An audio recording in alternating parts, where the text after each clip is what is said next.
வணக்கம்.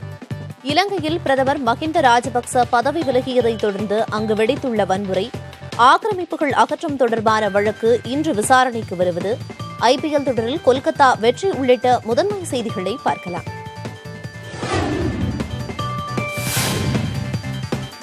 இலங்கையில் அரசுக்கு எதிராக போராட்டத்தில் ஆளுங்கட்சி MP அமரகீர்த்தி அதுகுரோலா தன்னைத்தானே துப்பாக்கியால் சுட்டு தற்கொலை செய்து கொண்டார். மக்கள் போராட்டம் பகுதிக்கு காரில் சென்ற அவர் நடத்திய துப்பாக்கிச் சூட்டில் ஒருவர் உயிரிழந்தார். இதனையடுத்து கட்டிடம் ஒன்றில் தஞ்சமடைந்த அவரை போராட்டக்காரர்கள் துரத்திச் சென்றதால் MP அமரகீர்த்தி தன்னைத்தானே சுட்டுக் கொண்டு தற்கொலை செய்திருப்பதாக தகவல் வெளியாகியுள்ளது. மேலும் இலங்கையில் மொரட்டுவை மேயரின் வீட்டில் தாக்குதல் நடத்தி போராட்டக்காரர்கள் தீ வைத்துள்ளனர். இதற்கிடையே பிரதமர் பதவியில் இருந்து மஹிந்த ராஜபக்ச விலகிய நிலையில் அமைதியான முறையில் போராட்டம் நடத்தி வந்தவர்கள் மீது அவரது ஆதரவாளர்கள் தாக்குதல் நடத்தியிருப்பது அதிர்ச்சியை ஏற்படுத்தியிருக்கிறது.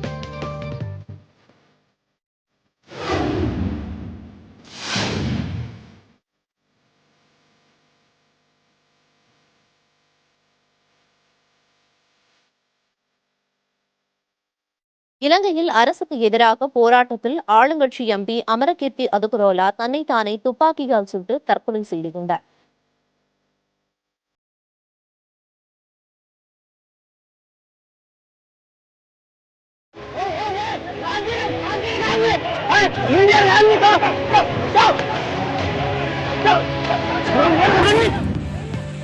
தமிழ்நாட்டில் 5 மாவட்டங்களில் கனமழை பெய்ய வாய்ப்புள்ளதாக சென்னை வானிலை ஆய்வு மையம் தெரிவித்துள்ளது. அசானி புயல் வடமேற்கு திசையில் நகர்ந்து வட ஆந்திரா, ஒடிஷா கடற்கரையை ஒட்டிய மத்திய மேற்கு மற்றும் வடமேற்கு வங்கக்கடல் பகுதியில் நிலவக்கூடும் என்று தெரிவிக்கப்பட்டுள்ளது. இதன் காரணமாக நீலகிரி, கோவை, திருப்பூர், திண்டுக்கல், தேனி ஆகிய மாவட்டங்களில் ஓரிரு இடங்களில் கனமழைக்கு வாய்ப்பிருப்பதாக குறிப்பிடப்பட்டுள்ளது. தமிழ்நாடு, புதுச்சேரி, காரைக்கால் ஆகிய பகுதிகளில் ஓரிரு இடங்களில் இடி மின்னலுடன் லேசானது முதல் மிதமானது வரை மழைக்கு வாய்ப்புள்ளதாக தெரிவிக்கப்பட்டுள்ளது. சென்னையில் சில இடங்களில் இடி மின்னலுடன் கூடிய லேசானது முதல் மிதமானது வரையிலான மழை பெய்யக்கூடும் எனவும் கூறப்பட்டுள்ளது. ஆழ்கடலில் உள்ள மீனவர்கள் உடனடியாக கரை திரும்புமாறு அறிவுறுத்தப்பட்டுள்ளது. குழந்தை பிறந்தவுடன் இறந்தாலும் அரசு ஊழியர்களுக்கு மகப்பேறு விடுப்பு அளிக்கப்படும் என தமிழக அரசு விளக்கம் அளித்துள்ளது. அரசு ஊழியர்களுக்கான மகப்பேறு விடுப்பு தொடர்பாக சந்தேகங்கள் எழுப்பப்பட்டன. இந்த சூழலில் இதற்கு விளக்கம் அளித்துள்ள தமிழக அரசு, குழந்தை பிறந்து சிறிது காலத்திலேயே இறந்துவிட்டாலும் அவர்களுக்கு மகப்பேறு விடுப்பு வழங்கப்படும் என தெளிவுபடுத்தியுள்ளது. கிமு 1015 2600 ஆண்டுகளுக்கு முன்பே தமிழர்கள் எழுத்தறிவு பெற்றிருந்தது பெருமை அளிப்பதாக சட்டப்பேரவையில் முதலமைச்சர் மு.க.ஸ்டாலின் தெரிவித்துள்ளார். 4200 ஆண்டுகளுக்கு முன்பே தமிழகத்தில் இரும்பின் பயன்பாடு இருந்தது தெரிய வந்திருப்பதால் இங்கு வேளாண்மை தொடங்கிய காலம் குறித்த கேள்விக்கு விடை கிடைத்திருப்பதாகவும் பெருமிதம் தெரிவித்துள்ளார்.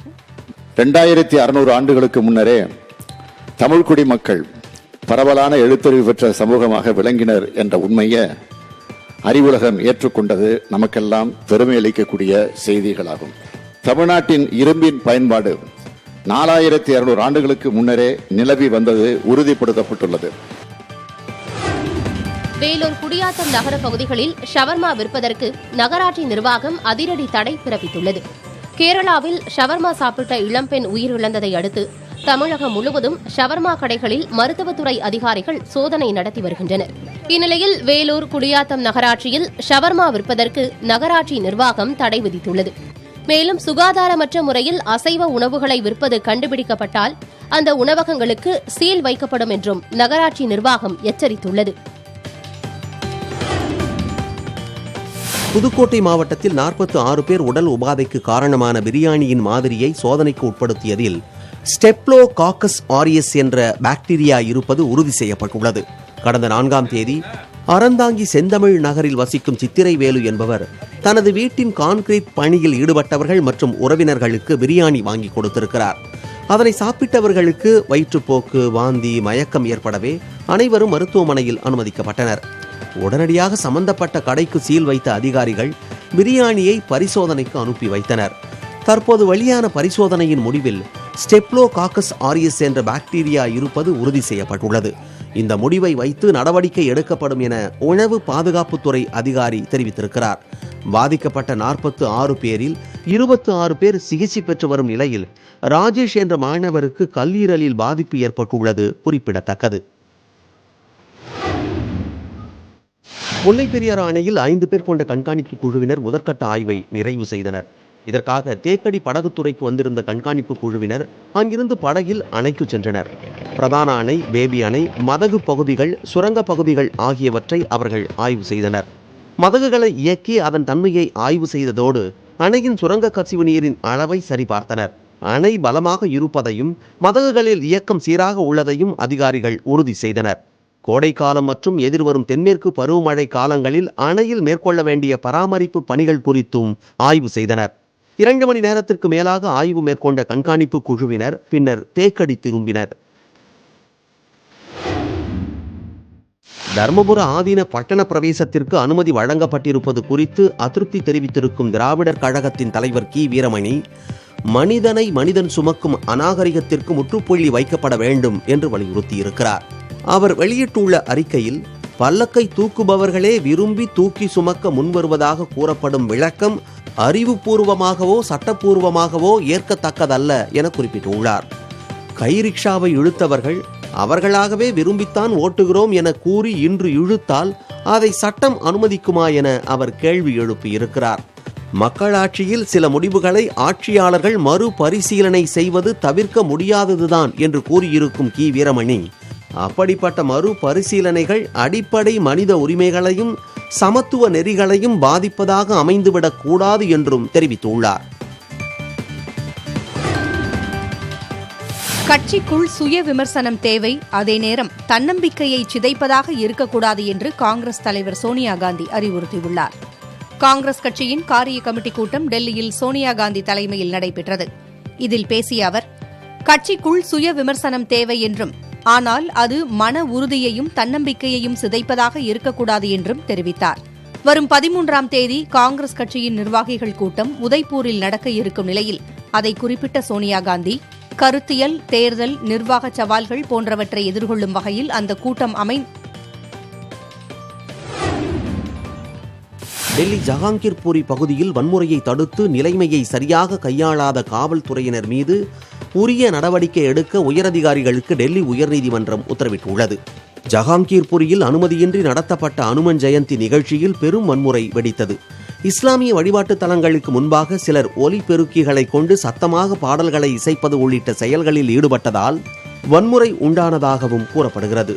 இது தொடர்பான வழக்கு டெல்லி கீழமை நீதிமன்றத்தில் மீண்டும் விசாரணைக்கு வந்தபோது டெல்லி காவல்துறையினரை கடுமையாக சாடிய நீதிபதிகள் நிலைமையை சரியாக கையாளாத காவல்துறை அதிகாரிகள் மீது உரிய நடவடிக்கை எடுக்க உயரதிகாரிகளுக்கு பரிந்துரைத்தனர்.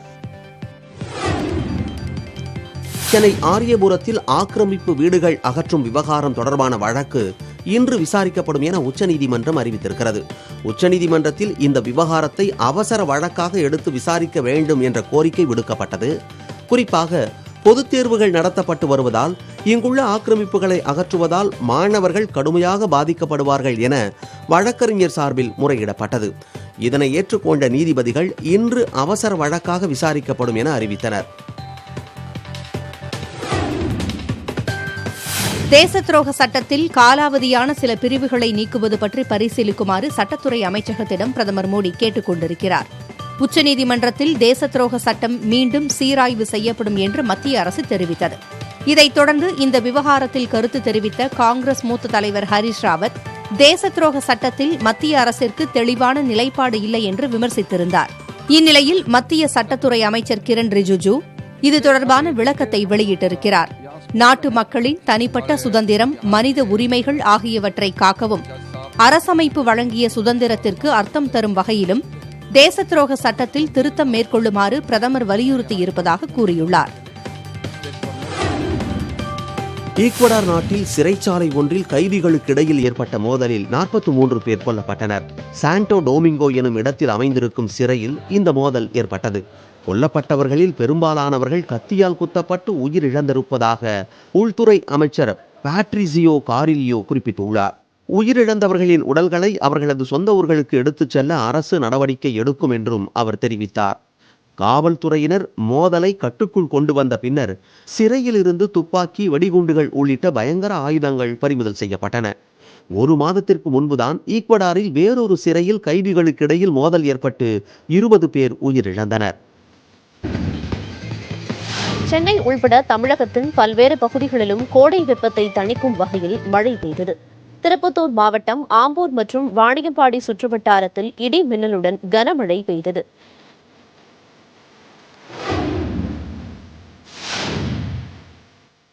உச்சநீதிமன்றத்தில் நடைபெற்று வரும் பேரறிவாளன் விடுதலை தொடர்பான வழக்கு இறுதிக்கட்டத்தை எட்டியுள்ள நிலையில் இன்று மீண்டும் விசாரணை நடைபெறவுள்ளது. கடந்த மே 4ஆம் தேதி வழக்கு விசாரணைக்கு வந்தபோது நன்னடத்தையுள்ள பேரறிவாளனை விடுதலை செய்வதில் மத்திய அரசுக்கு என்ன பிரச்சினை என நீதிபதிகள் கேள்வி எழுப்பினர். விசாரணை கைதிகள் விக்னேஷ் மற்றும் தங்கமணி ஆகியோர் மரணம் தொடர்பான வழக்குகளில் அரசு எதையும் மறைக்கவில்லை என முதலமைச்சர் மு.க.ஸ்டாலின் தெரிவித்துள்ளார். சட்டப்பேரவையில் காவல்துறை மானிய கோரிக்கை மீதான விவாதத்திற்கு பதிலளித்து பேசுகையில், சாத்தான்குளம் தந்தை மகன் கொலை வழக்கு போல விக்னேஷ், தங்கமணி ஆகியோரின் மரணம் தொடர்பான வழக்குகள் விசாரிக்கப்படாது என குறிப்பிட்டார். ஆதாயத்திற்காக மயிலாப்பூர் தம்பதி கொல்லப்பட்டுள்ளது விசாரணையில் தெரியவந்திருப்பதாக முதலமைச்சர் மு.க.ஸ்டாலின் குறிப்பிட்டார். அனைத்து துறைகளிலும் தனியாரை அனுமதித்தாலும் நாட்டின் நலனுக்காக சில துறைகள் பொதுத்துறை வசம் இருக்கும் என மத்திய நிதியமைச்சர் நிர்மலா சீதாராமன் தெரிவித்துள்ளார். கோவையில் நடைபெற்ற தமிழகத்தின் சிறந்த சுயதொழில் நிறுவனங்களுக்கான விருது வழங்கும் விழாவில் பேசிய அவர், பிரதமர் நரேந்திர மோடி தொழில் கொள்கை மாறுதலை கொண்டு வந்திருப்பதாக தெரிவித்தார். பிரைவேட் செக்டரும் வந்த பிறகு கூட சில ஏரியால பப்ளிக் செக்டரும் இருக்கும். ஏன்? ஸ்ட்ராட்டஜிக்கலி இம்பார்ட்டன்ட் செக்டர்ஸ் சிலது, நாட்டு நலனுக்கோசம், நாட்டு செக்யூரிட்டிக்கோசம் சில ஏரியாவில் பப்ளிக் செக்டர் இருந்து தான் ஆகணும். கொடநாடு கொலை கொள்ளை வழக்கில் குற்றம் சாட்டப்பட்டுள்ள சயானிடம் தனிப்படை காவல்துறையினர் மீண்டும் விசாரணை நடத்தினர். முன்னாள் முதலமைச்சர் ஜெயலலிதாவுக்கு சொந்தமான நீலகிரி மாவட்டம் கொடநாட்டில் உள்ள பங்களாவில் 2017ஆம் ஆண்டு காவலாளியை கொன்றுவிட்டு கொள்ளையடிக்கப்பட்டது குறித்து தனிப்படை அமைக்கப்பட்டு விசாரணை நடத்தப்பட்டு வருகிறது. அடிப்படை வசதிகளை ஏற்படுத்தி தரக்கோரி மதுரை காமராஜர் பல்கலைக்கழக துணைவேந்தர் இல்லத்தின் முன்பு IAS தேர்வு பயிற்சி மாணவிகள் தர்ணா போராட்டத்தில் ஈடுபட்டனர். தமிழக அரசின் சார்பில் இலவச IAS பயிற்சி முகாம் பல்வேறு இடங்களில் நடைபெற்று வருகிறது. அதன் ஒரு பகுதியாக மதுரை காமராஜர் பல்கலைக்கழகத்தில் இந்த ஆண்டு நடத்தப்பட்டு வருகிறது. தேனி, திண்டுக்கல், சிவகங்கை உள்ளிட்ட பல்வேறு பகுதிகளைச் சேர்ந்த மாணவிகள் இங்கு பயிற்சி பெற்று வருகின்றனர். சென்னை IITயில் பவர் கிரிட் நிறுவனம் வழங்கும் பொருளாதாரத்தில் பின்தங்கியவர்களுக்கான கல்வி உதவித்தொகை திட்டத்தை பெற இதர பிற்படுத்தப்பட்ட வகுப்பினருக்கும் பொது பிரிவினருக்கும் தகுதி இருப்பதாக தெரிவிக்கப்பட்டுள்ளது. IITயில் பவர் கிரிட் நிறுவனம் வழங்கும் 10.5 கோடி ரூபாய் மதிப்பிலான கல்வி உதவித்தொகை பொருளாதாரத்தில் பின்தங்கிய முன்னேறிய வகுப்பினருக்கு மட்டுமே வழங்கப்படுவதாக சர்ச்சை எழுந்தது. இது தொடர்பாக ட்விட்டரில் பதிவிட்ட திமுக மக்களவை உறுப்பினர் தமிழச்சி தங்கபாண்டியன், பொதுத்துறை நிறுவனமான பவர் கிரிட் நிறுவனம் கல்வி உதவித்தொகை வழங்குவதில் பாரபட்சமாக நடந்து கொள்வதாக கருத்து தெரிவித்திருந்தார். இந்த நிலையில் இது தொடர்பாக விளக்கம் அளித்திருக்கும் IIT, இந்த திட்டம் ஆண்டு வருமானம் 8 லட்சம் ரூபாய்க்கு கீழ் உள்ள இதர பிற்படுத்தப்பட்ட வகுப்பினருக்கும் பொது பிரிவினருக்கும் பொருந்தும் என்று கூறியுள்ளது. பட்டியலின மற்றும் பழங்குடியினருக்கு மத்திய அரசு முழு கல்வி கட்டணத்தை செலுத்துவதாகவும் விளக்கம் அளிக்கப்பட்டுள்ளது. நிழலுலக தாதா தாவூத் இப்ராஹிமுடன் தொடர்புடையவர்கள் என கருதப்படுவோருக்கு சொந்தமான இடங்களில் தேசிய புலனாய்வு முகமையினர் சோதனை நடத்தினர். மகாராஷ்டிரா மாநிலத்தைச் சேர்ந்த ஒரு அமைச்சர் உள்ளிட்ட பலர் சட்டவிரோத நடவடிக்கைகளில் ஈடுபட்டதாக குவிந்த புகார்களின் அடிப்படையில் வழக்கு பதிவு செய்யப்பட்டு தற்போது சோதனைகள் நடைபெற்று வருகின்றன. சலீம் குரேஷி என்பவரிடம் தொடர் விசாரணை நடைபெறுவதாக தேசிய பாதுகாப்பு முகமை அதிகாரிகள் தெரிவித்தனர். இவர் பாகிஸ்தான் நாட்டில் தாவூத் இப்ராஹிம் கும்பலுடன் இணைந்து சட்டவிரோத நடவடிக்கைகளில் ஈடுபட்டு வரும் சோட்டா ஷகில் என்பவரின் கூட்டாளி என தேசிய புலனாய்வு முகமையினர் தெரிவித்தனர். பஞ்சாப் மாநிலம் மொஹாலியில் உள்ள காவல்துறை உளவு பிரிவு தலைமையகத்தின் மீது வெடிகுண்டு தாக்குதல் நடத்தப்பட்டுள்ள சம்பவம் அதிர்ச்சியை ஏற்படுத்தியுள்ளது. சிறிய ரக ராக்கெட் மூலம் செலுத்தப்பட்ட வெடிகுண்டு கட்டடத்தின் 3வது மாடியில் விழுந்தபோது அது வெடிக்கவில்லை என கூறப்படுகிறது. நாகாலாந்தில் கடந்த டிசம்பர் மாதத்தில் ராணுவம் நடத்திய துப்பாக்கிச் சூட்டில் 14 பேர் கொல்லப்பட்டது தொடர்பான விசாரணை நிறைவடைந்து விட்டதாக ராணுவ தளபதி ஜெனரல் மனோஜ் பாண்டே தெரிவித்துள்ளார். டெல்லியில் செய்தியாளர்கள் மத்தியில் பேசிய அவர், விசாரணை அறிக்கை தற்போது சட்ட ரீதியான ஆய்வுக்கு உட்படுத்தப்பட்டிருப்பதாக கூறினார். இந்த அறிக்கையில் அடிப்படையில் ராணுவ பயிற்சிக்கான நிலையான நடைமுறைகளில் மாற்றம் கொண்டுவரப்படலாம் என்று கருத்து தெரிவித்தார். நாகாலாந்தின் ஓடிங் கிராமத்தின் ராணுவத்தினர் மேற்கொண்ட பயங்கரவாத தடுப்பு நடவடிக்கையின் போது அப்பாவி பொதுமக்கள் 14 பேர் கொல்லப்பட்டனர். சிறுமியை கருவுறச் செய்ததாக தொடுக்கப்பட்ட வழக்கில் 10 ஆண்டுகள் சிறை தண்டனை பெற்ற நபரை விடுவித்து உச்சநீதிமன்றம் உத்தரவிட்டுள்ளது. தமிழகத்தைச் சேர்ந்த தண்டபாணி என்பவர் திருமணம் செய்து கொள்வதாக கூறி தனது உறவுக்கார சிறுமியை கருவுறச் செய்துள்ளார். திருமண வயதிற்கு முன்பாகவே 2 குழந்தைகளை சிறுமி பெற்றெடுத்த நிலையில் 18 வயது நிரம்பியதும் அவரை தண்டபாணி திருமணம் செய்து கொண்டிருக்கிறார்.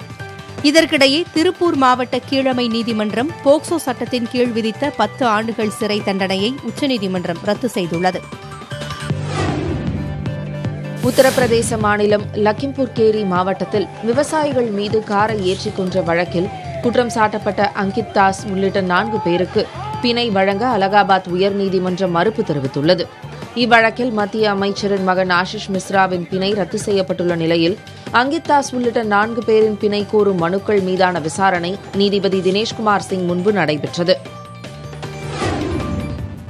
உச்சநீதிமன்றத்தின் புதிய நீதிபதிகளாக துலியாவும் பர்டிவாலாவும் பதவியேற்றதை அடுத்து 34 நீதிபதிகள் என்ற முழு பலத்தை உச்சநீதிமன்றம் அடைந்துள்ளது. கவுஹாத்தி உயர்நீதிமன்றத்தின் தலைமை நீதிபதி சுதான்ஷு துலியா மற்றும் குஜராத் உயர்நீதிமன்ற நீதிபதி ஜாம்ஷெட் பர்டிவாலா ஆகியோர் உச்சநீதிமன்ற நீதிபதிகளாக நியமிக்கப்பட்டனர். இதழியல், புத்தகங்கள், நாடகம் மற்றும் இசைக்கென புலிட்சர் விருதுகள் அறிவிக்கப்பட்டுள்ளன. ஆப்கானிஸ்தானில் கொல்லப்பட்ட இந்திய புகைப்பட கலைஞர் டேனிஷ் சித்திக்கிற்கும் விருது அறிவிக்கப்பட்டுள்ளது. கோவிட் பாதிப்புகளை புகைப்படங்களாக பதிவு செய்ததற்காக டேனிஷ் சித்திக் மற்றும் அவரது சகாக்கள் ஆண்டன் அபிடி, சன்ன இர்ஷத் மட்டு மற்றும் அமித் தவே ஆகியோருக்கு இந்த விருது வழங்கப்பட்டுள்ளது. ஆசிய கோப்பைக்கான இந்திய ஹாக்கி அணியில் 20 ஆண்டுகளுக்கு பிறகு 2 தமிழக வீரர்கள் சேர்க்கப்பட்டுள்ளனர். இந்தோனேஷியா தலைநகர் ஜகார்த்தாவில் ஆசிய கோப்பை ஹாக்கி தொடர் வரும் 23ஆம் தேதி தொடங்குகிறது.